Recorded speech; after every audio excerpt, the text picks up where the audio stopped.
Good evening and welcome to Property, Home Building News and Analysis brought to you by PE Live. My name is Nanaya Ochiribia. Coming up in the headlines, indigenous cement producer calls for VAT waiver on raw materials.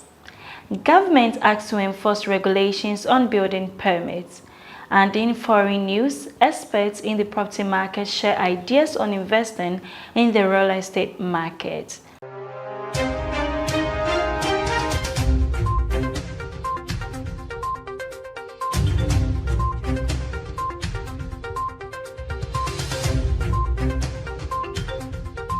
Now the news in details. Indigenous cement producer Jata Cement has renewed calls for government to grant waivers on the value-added tax VAT component of the charges at the ports on raw materials imported for the production of cement in the country.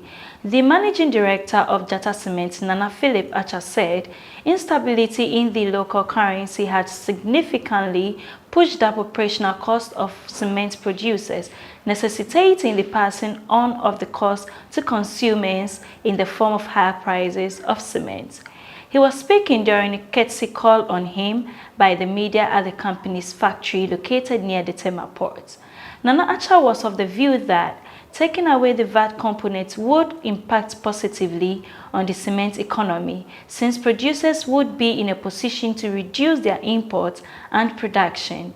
He said the company also paid fumigation levy and its imports, whereas vessels that brought in the semi-finished cement did not access the fumigation facilities, considering the nature of the imports. The managing director stressed that Jata Cement, which is the sole indigenous cement producer among the several producers in the country, wished to partner the government to develop the infrastructural needs of the economy. Government acts to enforce regulations on building permits. The Domahine Osajafo Osiadeyo Ajaman Bedu II has called for the strict enforcement on regulations on building permits.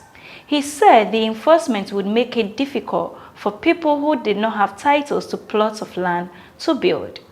He said enforcement of the regulation would also forestall the occasional demolition of buildings constructed on lands by non-title holders. The Domahine, who is also the president of the Bunu Regional House of Chiefs, was speaking at a seminar in Sinyani in the Bunu region.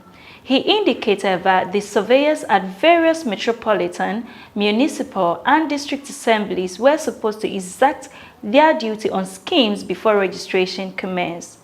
The two-day seminar, which was on the theme Coordinated Implementation and Management of Local Plans for the Socio-Economic Development, was attended by surveyors from across the country. Commissioned to draft policy and allocation of public lands in the country inaugurated. The Lands Commission has inaugurated a 9-member standing committee to draft policy guidelines for the acquisition and allocation of public lands. The committee would, among other things, seek to clearly define the threshold for dealing with public land matters amicably. It would also make any other recommendations in line with the existing legislation to give effect to client satisfaction. Mr. Alex Quaino, the chairman of the Lands Commission, inaugurated the committee at a brief ceremony in Accra. Article 258 of the 1992 Constitution and the Lands Commission Act 2008 Act 767 mandates the Lands Commission to manage all public and vested lands across the country.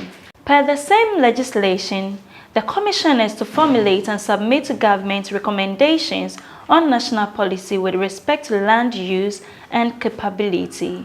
Subsequently, this mandate has been accentuated by the new Land Act 2020, Act 1036.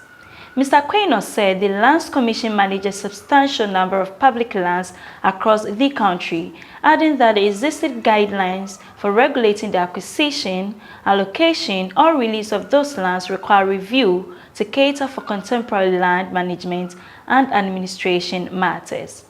In view of the above, the Standing Committee would consider the development of policies on 3 activities for implementation, which are to develop policy guidelines for the acquisition, allocation, and release of public lands.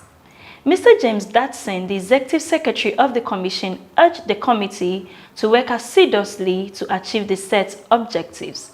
The members of the committee, he said, were carefully selected based on their vast and rich experiences in land administration in the country. We'll go for a short commercial break. Please stay with us.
Welcome back from the break. Now, in foreign news, some experts in the property market have been sharing ideas on investments in the real estate sector. According to them, the real estate is a profitable venture in sub-Saharan Africa due to the region's fast rise in population and high demand for accommodation.